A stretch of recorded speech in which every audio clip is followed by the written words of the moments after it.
The moment I laid eyes on her, my heart stopped. Kira Anderson, my college sweetheart from 15 years ago, was standing in my office doorway. She was even more beautiful than I remembered her blonde hair cascading over her shoulders, those piercing blue eyes that once held my entire world. I couldn't believe it. Of all the models in San Francisco, how the hell did I end up hiring her? Daphne Mitchell. Kira's voice was soft, uncertain. I had no idea you were the fashion editor here, I cleared, my throat trying to regain my composure. Kira, what a surprise. Please come in, as she gracefully entered my office. Memories flooded back, the ice rink where we first met, the stolen glances, the tentative smiles. I remember being mesmerized by her fluid movements on the ice, her lithe form gliding effortlessly across the frozen surface. It was like watching a swan dance, elegant, ethereal, enchanting. I had been there to write a piece on winter sports for the college paper. Instead, I found myself writing poetry about golden hair and azure eyes. Kira had quite literally skated into my life and my heart. It's been a long time. Kira sat settling into the chair across from me, her perfume, a hint of vanilla and lavender, wafted across the desk. Gosh, it was the same scent she wore in college. How could she still smell exactly the same? 15 years, I replied, my voice steadier. Then I felt you look well. A small smile played at the corners of her lips. So do you doff the years have been kind. The use of my old nickname sent a shiver down my spine. I tried to focus on the papers in front of me, anything to avoid those captivating eyes. So, welcome to Chic Magazine. We're excited to have you on board for our winter collection shoot. Thank you. I'm thrilled to be here, though. I must admit, I'm a bit nervous now. I raised an eyebrow. Nervous? You've been modeling for years. Surely this isn't new territory for you. Kira leaned forward slightly, her voice dropping to a near whisper. It's not the modeling that makes me nervous, Daphne. It's this us working together. I swallowed hard, my mouth suddenly dry. There is no us. Kira, that was a long time ago. We're professionals now, she nodded, but I could see the hurt flash in her eyes. Damn it, I hadn't meant to sound so cold. Of course, she said, straightening up. Strictly professional. The rest of the meeting passed in a blur of discussed schedules, concept ideas, and contract details, but beneath the veneer of professionalism, tension crackled like static electricity. Every accidental brush of hands as we exchanged documents sent jolts through my system. Each shared glance held volumes of unspoken words. As Kira stood to leave, she paused at the door. For what it's worth, Daphne, I've missed you before. I could formulate a response. She was gone, leaving me alone with a whirlwind of emotions and the lingering scent of vanilla and lavender. The next few hours were a haze of meetings and phone calls, but my mind kept drifting back to Kira, to stolen kisses behind the bleachers at the ice rink, to lazy Sunday mornings tangled in my dorm room sheets, to tearful goodbyes as we chose careers over love. By the time I made it home that evening, I was exhausted. I poured myself a generous glass of wine and sank onto my couch, finally allowing myself to feel the full weight of the day's events. Kira was back in my life. My first love, my greatest heartbreak, was now my employee, and despite my best efforts to maintain a professional facade, I couldn't deny the spark that still existed between us. As I sipped my wine, I realized with a mix of excitement and dread that this was only the beginning. Tomorrow would bring new challenges, new temptations, and I had no idea how I was going to navigate this treacherous waters without drowning in the depths of old feelings and new desires. With a sigh, I raised my glass in a silent toast to the universe's twisted sense of humor. Here's to unexpected reunions and complicated emotions, I muttered. To my empty apartment, may we all survive the storm ahead. The next morning, I arrived at the office earlier than usual, my stomach in knots. I'd barely slept, tossing and turning as memories of Kira mingled with anxiety about our upcoming photo shoot. As I stepped off the elevator, I nearly collided with my assistant, Margot. Well, boss, you're here early, she said, juggling a tray of coffee cups. Everything okay? I forced a smile. Just a busy day ahead. Is everything set up for the shoot, Margot nodded, lowering her voice. Yeah, but have you heard the rumors word? Is there might be layoffs coming, my heart sank. Just what we needed, more complications. Let's not get ahead of ourselves, I said, trying to sound more confident than I felt focus on. Making the shoot perfect as I entered the studio, my breath caught in my throat. Kira was already there being prepped by the makeup team. Our eyes met in the mirror, and for a moment, the world seemed to fade away. She looked stunning, her blonde hair swept up in an elegant up to her blue eyes, smoky and alluring. Morning, Daphne, she called out, her voice sending shivers down my spine. I cleared my throat. Good morning, Kira. You look ready. The shoot began, and I watched through the camera lens as Kira transformed. She was no longer the girl I once knew, but a confident, sensual woman who commanded attention. Every pose, every smoldering look sent my heart racing. Fantastic, Kira, I called out, trying to maintain my professional demeanor.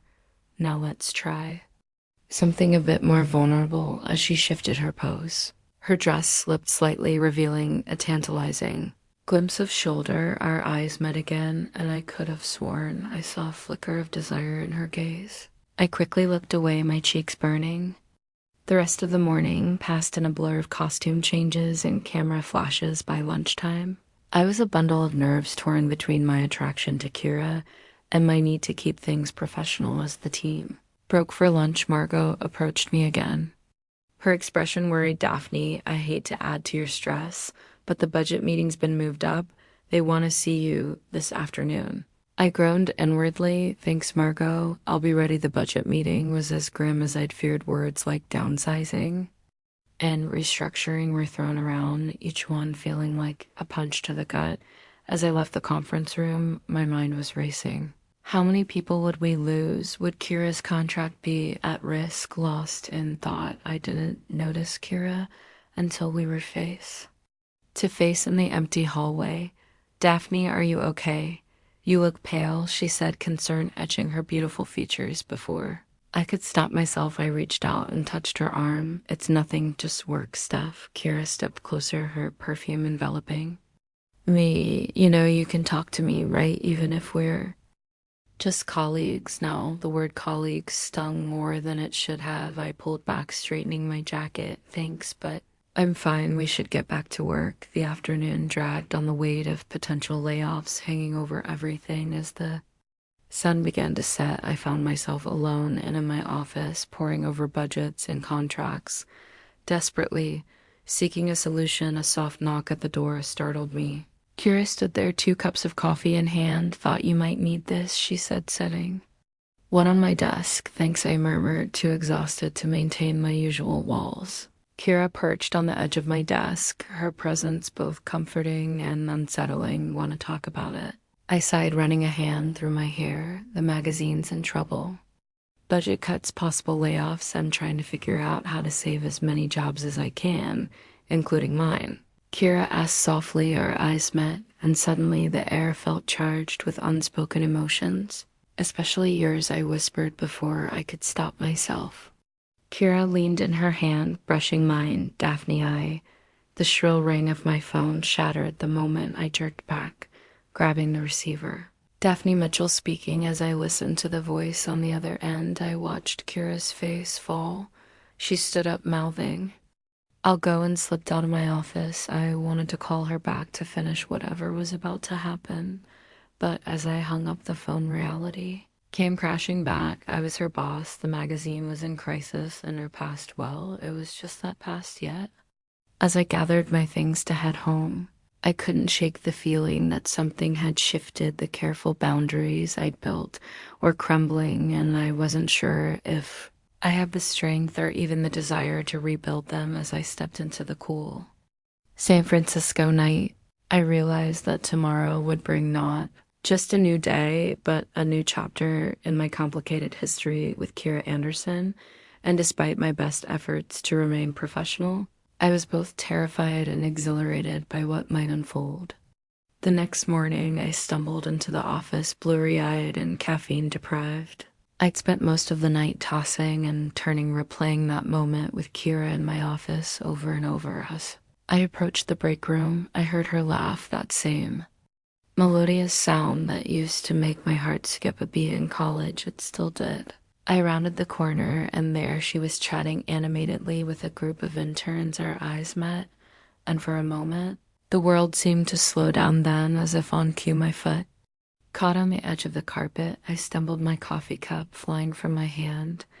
Time resumed its normal pace as hot liquid splashed across my blouse. I hissed more from embarrassment than pain. Daphne Kira was at my side in an instant, grabbing. Napkins, are you okay? Her hands were on me, dabbing at the stain, and suddenly I was hyper aware of how close she was. I could smell her perfume, could feel the warmth of her breath. I'm fine, I managed to croak out, just clumsy. Come on, she said, taking my arm. Letting get you cleaned up before I could protest. She was steering me towards the restroom. Once inside, she wet some paper towels and began gently blotting at my blouse. The intimacy of the moment was overwhelming. Kira, you don't have to shay. She interrupted, let me help. Her fingers brushed against my collarbone, and I shivered involuntarily. Our eyes met in the mirror, and I saw a flicker of something, desire, nostalgia in her gaze. For a moment, I thought she might kiss me. Part of me wanted her to. Instead, she stepped back, a slight flush coloring her cheeks. There, she said softly, good as new. The rest of the day passed in a blur of meetings and deadlines, but every time I caught a glimpse of Kira, I felt that same electric tension. It was maddening trying to focus on work when all I could think about was her touch, her smile. The way she used to look at me when we were young and in love. As evening approached, Margot popped her head into my office. Don't forget about the company party tonight, she reminded me. You promised you'd make an appearance. I groaned inwardly. With everything going on, I'd completely forgotten about the party. Thanks, Margot, I'll be there. The party was in full swing when I arrived. The open bar was doing a brisk business, and the dance floor was packed. I made my obligatory rounds, chatting with colleagues and trying to appear more relaxed than I felt. Then I saw her. Kira was wearing a slinky black dress that hugged every curve she was laughing at.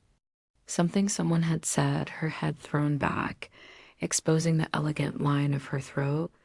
I couldn't look away, as if sensing my gaze. She turned, our eyes locked across the crowded room. Slowly, deliberately, she made her way towards me. Dance with me, she said when she reached me. It wasn't a question before I could talk myself out of it. I nodded. She took my hand and led me to the dance floor. As we swayed to the music, her body pressed against mine. I felt like I was dreaming. This couldn't be real. Do you remember the last time we danced like this? She murmured in my ear. I did. It was the night before we broke up at our college graduation party. We had clung to each other then, both knowing it was the end, but neither wanting to let go. Kira, I started, not sure what I was going to say. She pulled back slightly, her blue eyes searching mine. Tell me you don't feel it too, Daphne. Tell me. I'm imagining this thing between us. I couldn't lie, not to her, not to myself. I feel it, I whispered. She leaned in her lips, a breath away from mine. My heart was pounding so hard, I was sure she could hear it. Just as our lips were about to meet, a drunken colleague stumbled into use, breaking the spell. We jumped apart, both breathing heavily. I need some air, I stammered, fleeing to the balcony. The cool night air helped clear my head, but did nothing to slow my racing heart. What was I doing? She was my employee. I was her boss. This was beyond complicated. Daphne Kira's voice was soft behind me. I turned to face her. We can't do this, I said, hating the words even as I spoke them. Why not? She challenged. We're both single. We're both adults. What's holding you back? I sighed, running a hand through my hair. It's not that simple.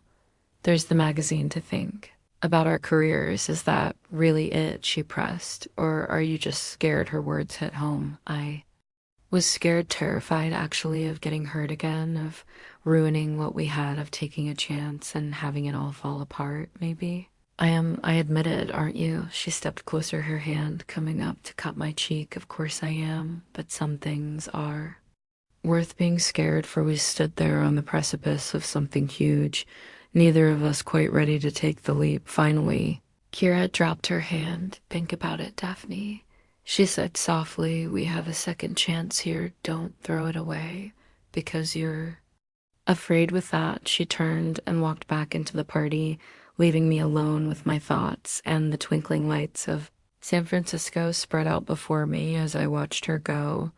I realized that no matter what I decided, things between Kira and me would never be the same again. The question was I brave enough to see where this new path might lead the morning after the party? I woke with a pounding headache and a sense of impending doom as I stumbled into the office, clutching my coffee like a lifeline. Margot intercepted me with a grim expression. "Emergency meeting in the conference room," she whispered. "It's about the budget cuts." My stomach lurched. This was at the moment we'd all been dreading as I entered the conference room. The tension was palpable. Our CEO, a stern-faced woman named Victoria, stood at the head of the table. Her eyes met mine, and I saw a flicker of sympathy before her professional mask slipped back into place. "I'll cut to the chase," Victoria began. "We're facing significant budget cuts. We need to reduce our staff by 20%. Across all departments." The room erupted in murmurs and gasps. I felt the blood drain from my face. 20%, that meant at least 3 people from my team alone. Daphne. Victoria turned to me. "I need your recommendations for the fashion department by end of day tomorrow." I nodded numbly, my mind already racing. Who could I afford to lose? How could I protect my team? And Kira, gosh, what about Kira? As I left the meeting, my head spinning, I nearly collided with the woman occupying my thoughts. Kira stood in the hallway, her face pale. "Is it true?" she asked, her voice barely above a whisper. "Are they really laying people off?" I hesitated, torn between my professional obligation to keep things confidential and my personal desire to be honest with her. "It's complicated," I finally said. "But yes, there will be cuts." Kira's eyes widened. She couldn't finish the sentence. "I don't know yet." I admitted I have to review everyone's contracts and performance records. "But Kira, I promise I'll do everything I can to what?" She interrupted, her voice rising slightly. "To save my job, because we have history, or because you feel something for me?" I glanced around nervously, acutely aware that we were still in a public hallway. This isn't the place to discuss this," I hissed. "Come to my office." Once inside, I closed the door and turned to face her. Kira stood there, arms crossed, a mixture of fear and defiance in her eyes. She looked so vulnerable, so beautiful, that it took all my willpower not to pull her into my arms. "Kira," I began, "I can't make any promises, but I will fight for you. Not because of our past or whatever this is between us now, but because you're talented and you're an asset to this magazine." She softened slightly at my words. "I believe you, Daphne, but this is my career we're talking about. I can't just sit back and hope for the best." I know I sighed, and I wouldn't expect you to just give me some time to figure this out. "Okay," Karen nodded, then surprised me by reaching out and squeezing my hand. "Thank you," she said softly before slipping out of my office. The rest of the day passed in a blur of spreadsheets and personnel files. By the time evening rolled around, my eyes were burning and my head was throbbing. I knew I should go home, but the thought of facing my empty apartment was unbearable. Instead, I found myself heading up to the roof. The sun was setting over San Francisco Bay, painting the sky in hues of orange and pink. As I leaned against the railing, letting the cool breeze wash over me, I heard footsteps behind me. "I thought I might find you up here." Kira's voice was soft, tentative. I turned to face her suddenly, acutely aware of how alone we were. "Kira, I know," she cut me off, stepping closer. "Let me speak first. I've been thinking about this all day, and I need to say it before I lose my nerve." She took a deep breath, her blue eyes locking onto mine. "I know the timing is terrible. No, there are a million reasons why this is a bad idea, but Daphne, I can't ignore what I feel for you, what I've always felt for you." My heart was pounding so hard I could barely hear over the rush of blood in my ears. "Kira, we can't." "Why not?" she challenged, moving even closer. "Give me one good reason." why we can't at least try, because I'm terrified the words burst out of me before I could stop them. Unterrified of losing you again, of ruining everything, of making the wrong choice and destroying both our careers in the process. Kira's expression softened. She reached out her hand, gently cupping my cheek. "Oh, Daphne," she murmured, "don't you see we've already lost so much time? Why waste anymore?" And then before I could form another protest, she kissed me. It was soft, at first hesitant, but quickly grew more passionate as years of pent-up longing poured out. I felt myself melting into her, my arms wrapping around her waist, pulling her closer. When we finally broke apart, both breathless, I rested my forehead against hers. "What are we doing?" I whispered. "Living," she replied simply. Finally living, as we stood there, the last rays of sunlight fading around. Yes, I knew that everything had changed. Whatever happened tomorrow, with the layoffs, with our careers, we'd face it together, and for the first time in years, that thought didn't terrify me. It exhilarated me. "So," Kira said, a small smile playing on her lips, "what happens now?" I took a deep breath, feeling as though I was standing on the edge of a cliff, about to take a leap into the unknown now.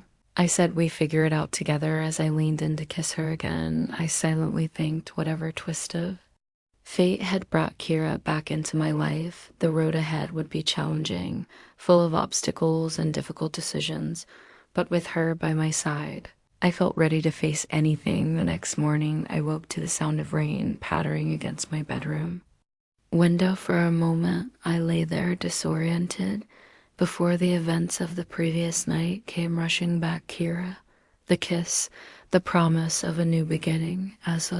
I got ready for work. A mixture of excitement and anxiety churned in my stomach. How would we navigate this new dynamic at the office? And more pressingly, how was I going to handle the impending layoffs?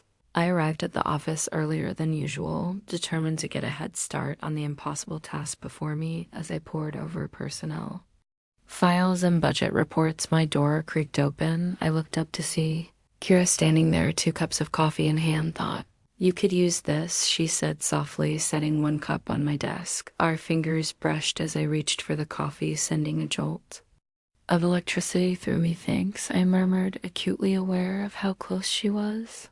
Kira perched on the edge of my desk, her blue eyes searching my face. "You look stressed. Anything I can do to help?" I sighed, running a hand through my hair. "Unless you can magically increase our budget or make people's jobs redundant."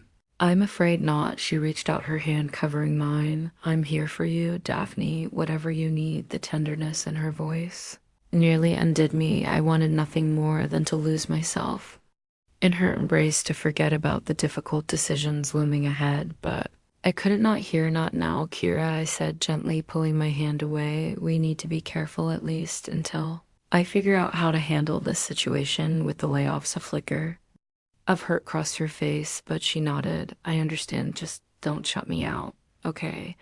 As she left my office, I felt a pang of regret, but I knew I had to focus. People's livelihoods were at stake. The day dragged on, a parade of tense meetings and difficult conversations. By late afternoon, the stress was beginning to take its toll.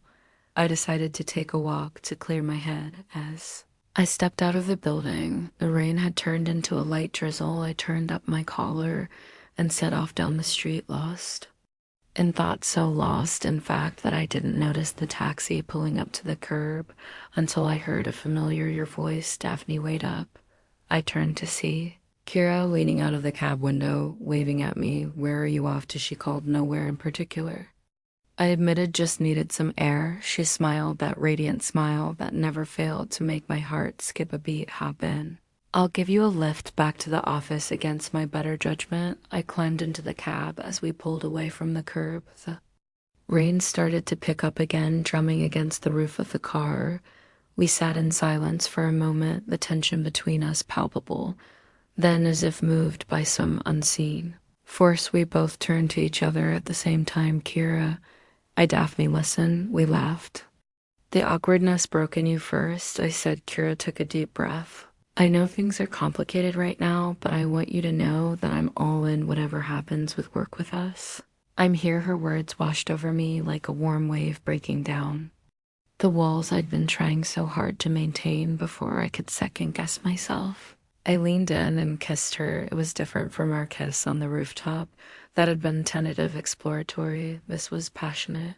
Urgent years of pent-up longing poured out as we clung to each other, oblivious to the world outside. When we finally broke apart, both breathless, I realized the cab had stopped. We were back at the office. Well, the cab driver chuckled. That's one way to pass the time in traffic.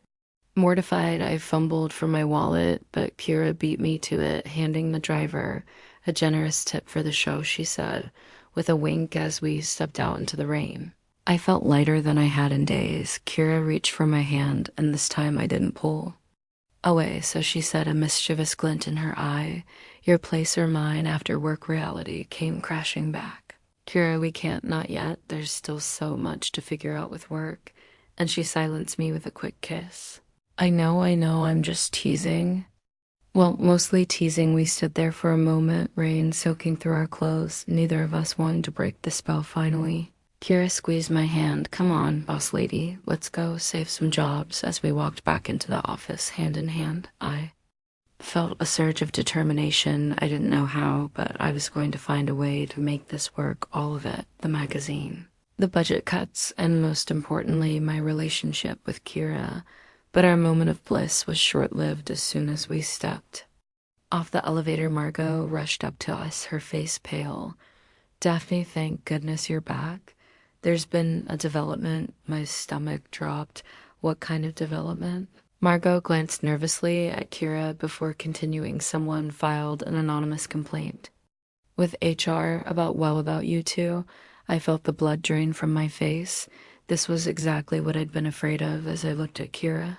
I saw my own fear reflected in her eyes. Whatever came next, I realized, would determine not just our future, but the future of everyone at the magazine. The storm I'd been dreading had finally arrived, and we were standing right in its path. The next few days were a blur of closed-door meetings and hushed conversations. The anonymous complaint had thrown a wrench into an already complicated situation. As I sat in my office, staring at the stack of personnel files I still needed to review for potential layoffs, I couldn't help but feel like everything was spiraling out of control. A soft knock on my door jolted me from my thoughts. Come in, I called half, expecting to see Kira. Instead, Victoria, our CEO, stepped into the room. Daphne, she said, her voice uncharacteristically gentle. We need to talk. My heart sank. This was it. I was about to be fired, I was sure of it. Victoria settled into the chair across from me, her expression unreadable. I'm not going to beat around the bush. She began. The situation with you and Kira is problematic. I opened my mouth to defend myself, but she held up a hand to stop me. Let me finish. Under normal circumstances, this would be a clear violation of company policy. However, she paused, a hint of a smile playing at her lips. These are not normal circumstances. I blinked, confused. I don't understand. Victoria leaned back in her chair. Daphne, do you know why I hired you as our fashion editor? The sudden change in topic threw me. Because of my experience, my vision for the magazine. She nodded yes, but also because I saw something of myself in you, the same drive, the same passion, and as it turns out, the same predicament I found myself in years ago. My eyes widened as understanding dawned. You mean, yes. Victoria confirmed. 20 years ago, I fell in love with my assistant editor. We tried to keep it professional, tried to ignore our feelings, but in the end, love won out. She reached into her pocket and pulled out a small photo, sliding it across the desk to me. It showed a younger Victoria arm with another woman, both beaming at the camera. That's Sarah, Victoria said softly. We've been together for 2 decades now, and you know what? It made me a better editor, a better leader, because I had someone who truly understood the pressures of the job, someone who could support me in ways no one else could. I felt tears prickling at the corners of my eyes. But what about the complaint, the company policy? Victoria waved her hand dismissively. Policies can be amended. As for the complaint, Well, let's just say I have a pretty good idea who filed it, and they'll be dealt with. She leaned forward. Her gaze intense. Here's what I propose you step down as direct supervisor. Will reassign her to another editor for the duration of her contract. That way there's no conflict of interest. I nodded, hardly daring to believe what I was hearing, and the layoffs. Victoria's expression turned serious. That's where it gets tricky. We still need to cut costs. Daphne, but I have faith in your ability to find a creative solution, one that hopefully minimizes job losses. As Victoria stood to leave, she paused at the door. Oh, and Daphne, don't let fear hold you back, love. Like, this doesn't come along every day, trust me. I know. With that, she was gone, leaving me stunned and overwhelmed. I sat there for a long moment, trying to process everything that had just happened. Then, almost in a daze, I picked up my phone and texted Kira, meet me on the roof. Now, 5 minutes later, I burst through the roof access door to find Kira already waiting, her face etched with concern. Daphne, what's going on? Are we in trouble? Trouble, are you? I cut her off with a kiss, pouring all my relief, joy, and love into it. When we finally broke apart, both breathless, I rested my forehead against hers. We're okay, I whispered. We going to be okay, as I explained Victoria's proposal. Kira's eyes grew wide with disbelief and hope. So we can really do this? She asked, her voice trembling slightly. We can be together. I nodded, feeling lighter than I had in weeks. It won't be easy. There are still challenges ahead, but yes, we can be together. Kira laughed, a sound of pure joy, and pulled me in for another kiss as we stood there, wrapped in each other's arms, with the San Francisco skyline spread out before us. I felt a sense of peace settle over me, but our moment of bliss was short-lived. My phone buzzed insistently in my pocket, reminding me of the work still to be done. I have to go, I said reluctantly. I need to figure out how to save as many jobs as possible. Kira squeezed my hand. Want some help? Two heads are better than one, after all. I hesitated for a moment, then nodded. You know what? That's not a bad idea. We spent the next several hours haul up in my office, poring over budgets and brainstorming ideas as the sun began to set, casting long shadows across the room. Kira suddenly sat up straight. Wait a minute, she said, excitement creeping into her voice. What if we, she launched into an explanation, her words tumbling out faster and faster as the idea took shape. It was bold, risky, even, but the more she talked, the more I realized it might just work. By the time she finished, I was grinning from ear to ear. Kira Anderson, I said, shaking my head in amazement. You might just have saved this magazine. She blushed, a hint of her old shyness peeking through. We saved it together as we gathered our things to leave, exhausted but exhilarated. I couldn't help but marvel at how much had changed in just a few short weeks. We still had a long road ahead of us, presenting our plan to Victoria, implementing the changes, navigating our new relationship in the workplace. But for the first time in a long time, I felt truly hopeful about the future. So Kira said, as we stepped into the elevator, your place or mine? This time I didn't hesitate. Mine, I replied, pulling her close. Definitely mine. As the elevator doors closed, I silently thanked whatever twist of fate had brought Kira back into my life. The journey ahead might be challenging, but with her by my side, I was ready to face anything. The morning light filtered through my bedroom curtains, casting a warm glow on Kira's sleeping form beside me. I allowed myself a moment to drink in the sight of her, marveling at how quickly she had become an integral part of my life again. But the blissful bubble we'd been living in for the past week was about to burst. Today was the day we present our restructuring plan to Victoria and the board. I slipped out of bed, careful not to wake Kira, and padded to the kitchen to start the coffee. As I waited for it to brew, I ran through the presentation in my head one more time. It was risky, unconventional, even, but it was our best shot at saving jobs and revitalizing the magazine. Morning. Beautiful. Kira's sleepy voice came from behind me. She wrapped her arms around my waist, planting a soft kiss on my neck. I leaned into her wreath, savoring the moment. Ready for today? She squeezed me tighter, as ready as I'll ever be. We've got this stuff. An hour later, we were standing outside the conference room, both of us fidgeting nervously with our portfolios. Just before we entered, Kira grabbed my hand, giving it a reassuring squeeze together. She whispered. I nodded, drawing strength from her touch. Together, the room fell silent as we walked and Victoria sat at the head of the table, flanked by board members and executives.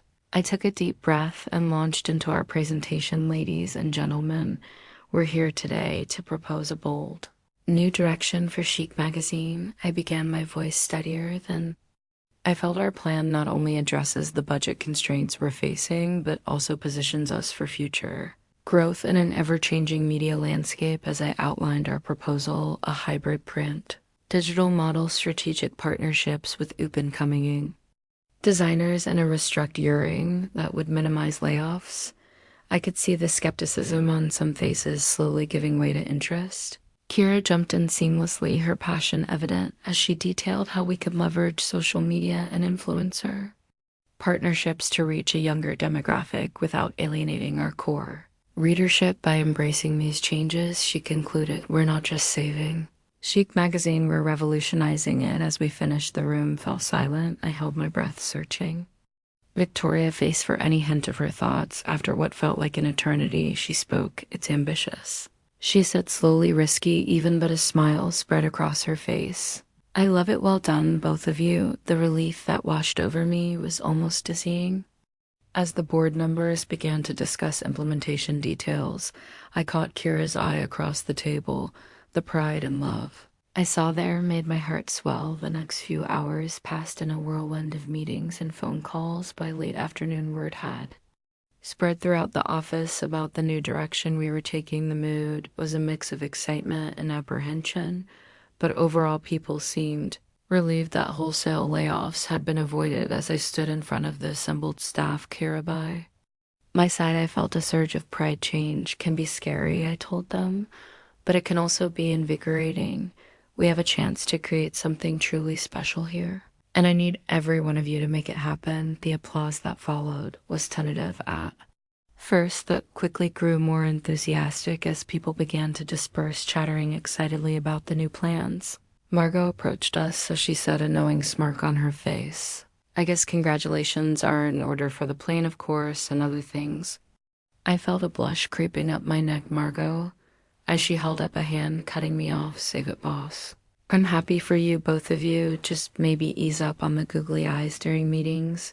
Yeah, as she walked away, Kira and I dissolved into laughter. The tension of the day finally breaking. Googly eyes, Kira gasped between giggles. Is that what I've been doing? I pulled her close, not caring who saw. Absolutely. It's very distracting. Our laughter faded as we gazed at each other, the reality of our situation sinking in. We'd done it. We'd salved the magazine, saved jobs, and somehow managed to be together through it all. What now? Kira asked us softly. I smiled, taking her hand. Now we celebrate. Grab your coat. An hour later, we were standing at the edge of the very same ice rink where we'd first met all those years ago. Kira raised an eyebrow as I handed her a pair of skates. Seriously, it's been years since I've been on the ice, she protested. I grinned, already lacing up my own skates. Come on, Anderson. Show me if you've still got those moves that first caught my eye as we glided onto the ice hand in hand. I was struck by how right it felt, like we'd come full circle back to where it all began, but with the wisdom and perspective that only time experience could bring. Kira, true to form, quickly found her rhythm on the ice. She spun and twirled, her movements as graceful as I remembered. As I watched her bathed in the soft glow of the rink lights, I felt a rush of emotion so strong it almost took my breath away. When she skated back to me, cheeks flushed and eyes sparkling, I pulled her close. I love you, I said softly, the words feeling both monumental and completely natural. I think I've loved you all along. Kira's smile was radiant. I love you too, Daphne. Always have, always will. As we kissed there on the ice where our story began, I felt a sense of coming home, whatever challenges lay ahead at work, in our relationship, and life. I knew we'd face them together. Later that night, as we lay tangled in my sheets, Kira traced lazy patterns on my skin. You know, she mused, for two people who were so scared of taking risks, we sure did jump into the deep end. I chuckled, pulling her closer. Sometimes the biggest risks bring the greatest rewards. As I drifted off to sleep, Kira's warmth beside me, I felt a profound sense of gratitude for second chances, for unexpected twists of fate, and for the courage to embrace love when it comes around again. Tomorrow would bring new challenges, new adventures in our personal and professional lives. But for now, in this moment, everything was perfect, and that was more than enough. 6 months flew by in a whirlwind of change and growth. The new direction of Chic magazine had breathed fresh life into our offices, and the energy was palpable.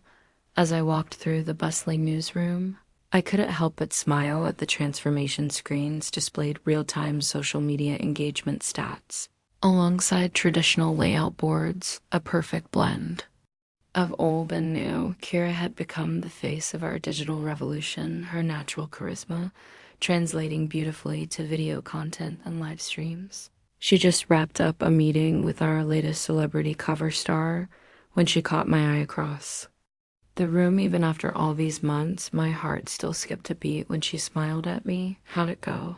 I asked as she approached. "Nailed it," she grinned, giving me a quick peck on the cheek. "She's on board for the interactive spread we pitched," I beamed with pride. "That's my girl." As we walked to my office, I marveled at how seamlessly we'd managed to blend our personal and professional lives. It hadn't been without its challenges, of course. There were days when we butted heads over creative decisions, nights when work stress spilled over into our home life, but we'd learned to navigate it all stronger together than we ever were apart. "So," Kira said as we settled into my office, "are you ready for the big reveal tonight?" I took a deep breath, excitement and nerves battling in my stomach. Tonight was the launch party for our redesigned winter issue, the true test of all our hard work these past months. "As ready as I'll ever be," I replied. "You." Kira reached across the desk, taking my hand in hers.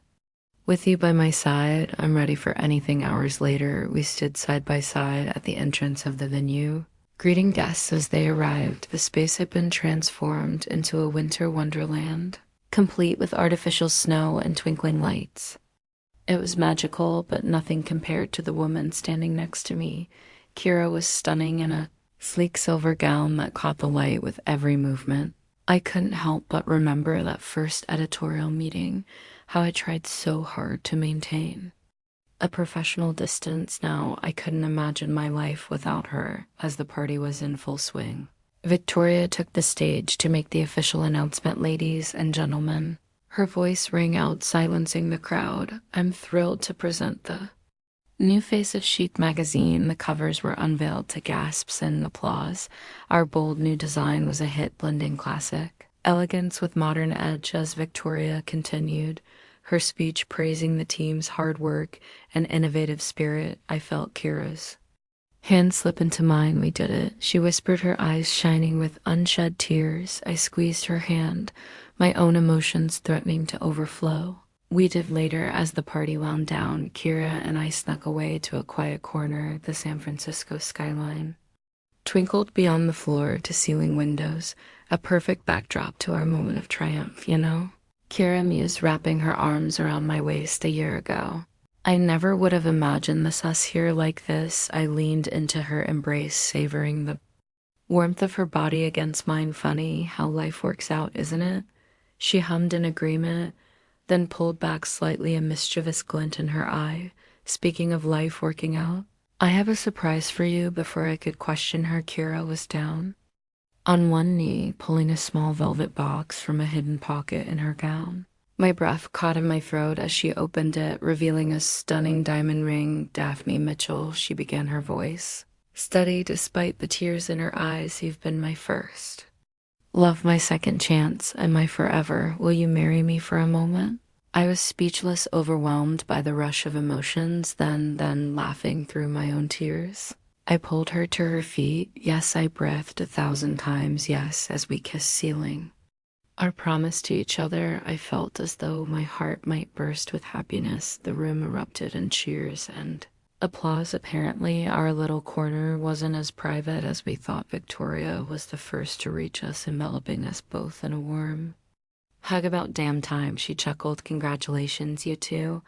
The rest of the night passed in a blur of congratulations and celebrations. As we finally made our way home in the early hours of the morning, I couldn't stop staring at the ring on my finger, still hardly believing it was real. What are you thinking? Kira asked softly. As we cuddled in bed, the first light of dawn peeking through the curtains, I turned to face her, struck once again by how beautiful she was inside and out. I'm thinking about how lucky I am, I replied, to have found you, lost you, and found you again, to be building this life with you, both at work and at home. Kira's smile was radiant as she leaned in to kiss me. We just getting started, love, she murmured against my lips. As we drifted off to sleep, tangled in each other's arms, I felt a profound sense of peace. Life had thrown us plenty of curveballs, and I was sure there would be more to come, but with Kira by my side, I was ready to face whatever the future held. Our story, like the magazine we'd reinvented together, was a blend of the old and the new, a classic love story reimagined for a modern world. And as I closed my eyes, Kira's steady heartbeat against my chest, I knew that the best chapters were still to come.